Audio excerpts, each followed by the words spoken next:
प्यारे बच्चों, नमस्कार। JCERT के DG स्कूल में आपका स्वागत है। मैं अनुपमा आज आप लोगों के साथ आप लोगों की विज्ञान की पुस्तक विज्ञान की बातें के अध्याय 17 के पाठ पवन, तूफान और चक्रवात पर चर्चा करूंगी। बच्चों, यह इस पाठ का 5वां वीडियो है और आज इस भाग में हम लोग इस पाठ के अभ्यास में दिए गए प्रश्नों के उत्तरों पर चर्चा करेंगे। पहला प्रश्न है, रिक्त स्थानों की पूर्ति करें। पवन कैसी वायु है? तो बच्चों, आप लोग जानते हैं कि जब वायु गति करती है तो उसे पवन कहा जाता है। और वायु गति कर रही है यह हमें कैसे पता चलता है? जब हम देखते हैं कि पेड़ों की डालियां हिल रही हैं, पेड़ों के पत्ते हिल रहे हैं, तो हम कहते हैं कि हवा चल रही है, अर्थात गति कर रही है। तो पवन गतिशील वायु है। दूसरा प्रश्न है, पवन पृथ्वी के डैश तापन के कारण उत्पन्न होती है।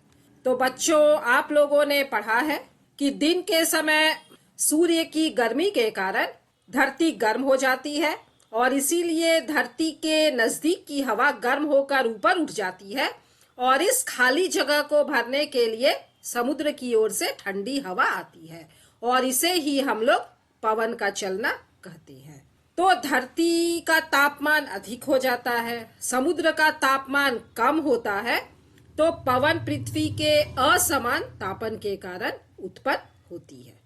पृथ्वी की सतह के निकट वायु ऊपर उठती है जबकि वायु नीचे आती है। तो बच्चों, आप लोगों ने देखा है कि पृथ्वी की सतह के निकट की गर्म वायु ऊपर उठती है और ठंडी वायु जो है वह नीचे आती है। तो पृथ्वी की सतह के निकट की गर्म वायु ऊपर उठती है और जबकि ठंडी वायु नीचे आती है। चौथा प्रश्न है, वायु दाब के क्षेत्र से वायु दाब के क्षेत्र की ओर गति करती है। तो वायु अधिक दाब के क्षेत्र की ओर से कम दाब के क्षेत्र की ओर गति करती है। तो अधिक दाब के क्षेत्र से कम वायु दाब के क्षेत्र की ओर गति करती है। दूसरा प्रश्न है, सही या गलत का चयन करें। कौन से कथन सही है और कौन से कथन गलत है? जल वाष्प युक्त पवन के कारण वर्षा होती है।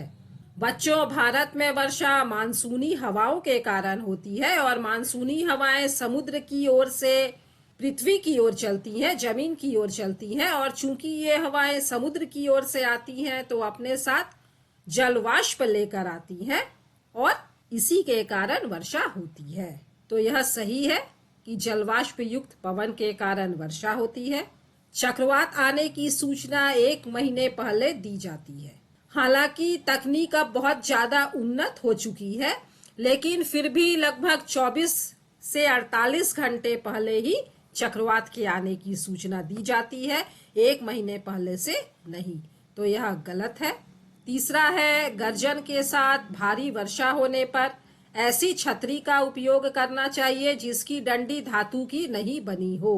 तो बच्चों, अगर हम धातु की बनी डंडी का उपयोग बारिश के समय करेंगे तो हमें बिजली का खतरा रहेगा, बिजली के गिरने की संभावना हम पर रहेगी।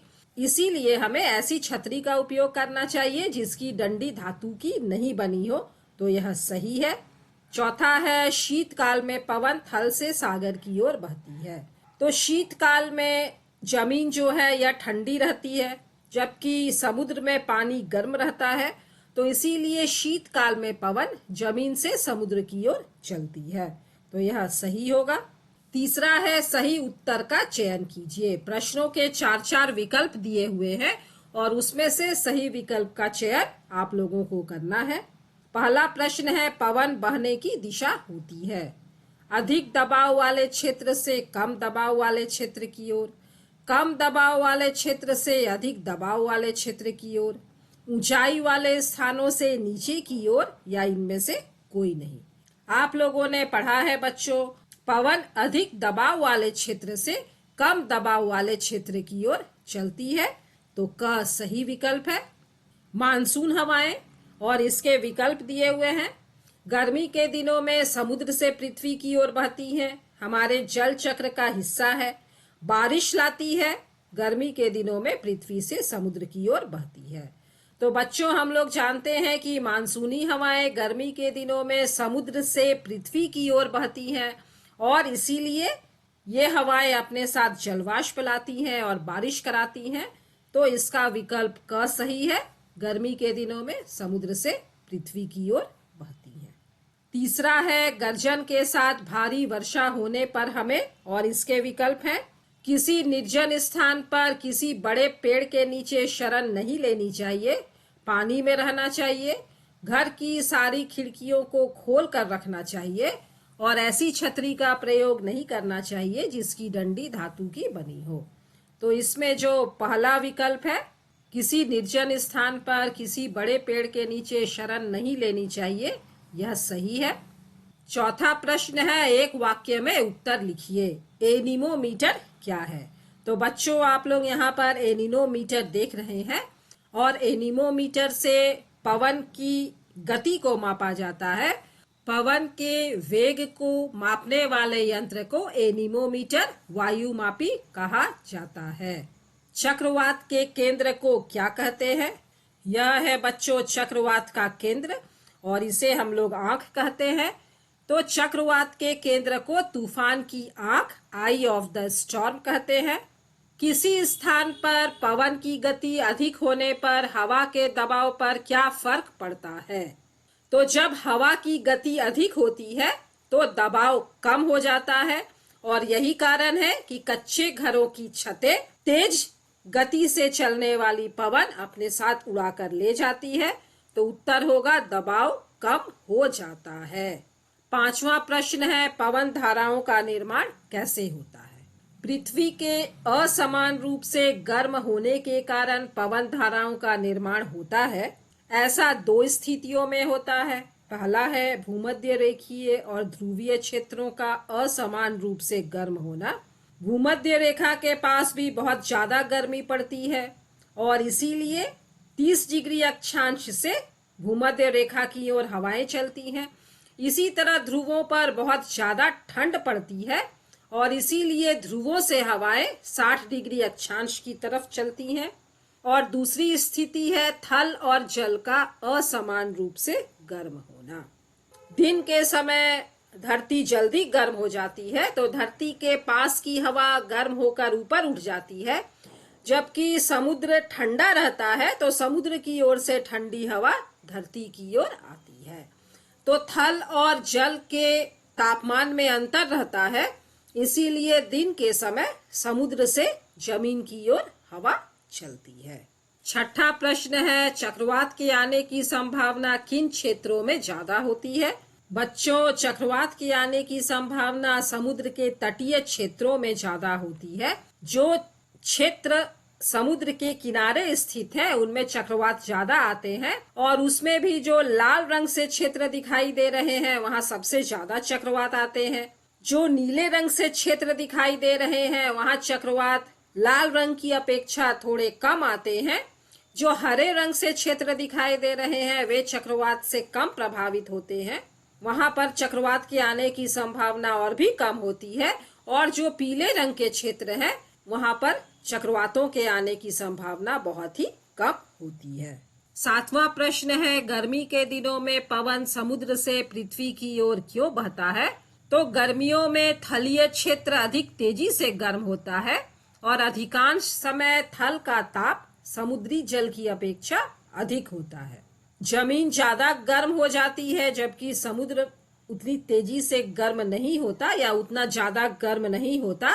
तो चूंकि थल गर्म हो जाता है तो थल में हवा जो है यह भी गर्म होकर ऊपर उठ जाती है और इससे थल की वायु का वायु दाब कम हो जाता है और इस कम दाब को भरने के लिए समुद्र से थल की ओर हवाएं चलने लगती हैं। आठवां प्रश्न है, समझाइए कि कपड़े के बैनरों और धातु की चादर से बने विज्ञापन पट्टों में छिद्र क्यों किए जाते हैं? बैनर तथा विज्ञापन पट्टों को खुली हवा में लगाया जाता है जिस कारण उन्हें हवा के दबाव को सहन करना पड़ता है। बैनर तथा विज्ञापन पट्ट अधिक देर तक हवा के दबाव को सहन नहीं कर सकते तथा वे मुड़ जाते हैं, फट जाते हैं या फिर उड़ जाते हैं, परंतु अगर इनमें छेद कर दिए जाए तो हवा उन छिद्रों के आर पार जाती रहती है, हवा का आवागमन होता रहता है। इस प्रकार इन पर पड़ने वाला हवा का दबाव कम हो जाता है और वे हवा की विपरीत दिशा के बावजूद भी स्थिर रहते हैं। यही कारण है कि कपड़े के बैनर और धातु की चादर से बने विज्ञापन पट्टों में छिद्र किए जाते हैं। 9वां प्रश्न है, आप एक भवन खरीदना चाहते हैं। क्या आप ऐसा भवन खरीदना चाहेंगे जिसमें खिड़कियां हो लेकिन रोशनदान न हो? अपने उत्तर का कारण समझाइए। तो बच्चों, जब हम भोजन पकाते हैं तो भोजन पकाने के कारण आसपास की हवा जो है वह गर्म हो जाती है। इसी तरह जब हम लोग सांस लेते हैं, सांस लेने में भी जब हम हवा छोड़ते हैं, घर के अंदर मौजूद वायु गर्म हो जाती है और हम लोगों ने पढ़ा है कि गर्म होने पर वायु ऊपर की ओर उठती है। खिड़कियां निचले स्तर पर निर्मित होती हैं और खिड़कियों से वायु अंदर बाहर तो हो सकती, लेकिन गर्म वायु को बाहर निकालने में खिड़कियां सहायक नहीं होती हैं। अतः भवन की छतों के पास निर्मित रोशनदान गर्म वायु को बाहर निकालने में सहायक होते हैं। जो गर्म वायु ऊपर उठ जाती है वह छतों के समीप बने रोशनदानों से बाहर निकलती है। इसलिए हम ऐसा भवन खरीदना चाहेंगे जिसमें खिड़कियों के साथ साथ रोशनदान भी बने हों। 10वां प्रश्न है, ऐसे कोई 2 अनुभव बताइए जिनसे आपको ऐसा महसूस हुआ हो कि वायु दाब डालती है। तो पहला है कि पवन के विपरीत दिशा में साइकिल चलाना कठिन होता है। जब हम पवन के विपरीत दिशा में साइकिल चलाते हैं तो हम जल्दी थक जाते हैं, क्योंकि पवन हमें आगे बढ़ने से रोकती है और आगे बढ़ने के लिए हमें ज्यादा बल लगाना पड़ता है। दूसरा है कि रेलवे प्लेटफॉर्म पर रेल आने के समय यात्रियों को किनारों से दूर रहने की सलाह दी जाती है, क्योंकि रेल तेज गति से जब प्लेटफॉर्म पर आती है तो रेल के नजदीक का हवा का दबाव कम हो जाता है और जब कोई यात्री रेल के नजदीक आएगा वह रेल की तरफ खींचा चला जाता है। तो इन दोनों अनुभवों में हमें पता चलता है कि हवा दबाव डालती है। तो बच्चों, ये थे इस पाठ के अभ्यास में दिए गए प्रश्नों के उत्तर।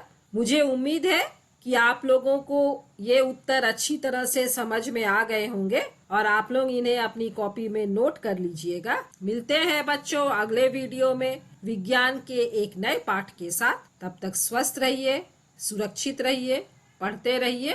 Thank you.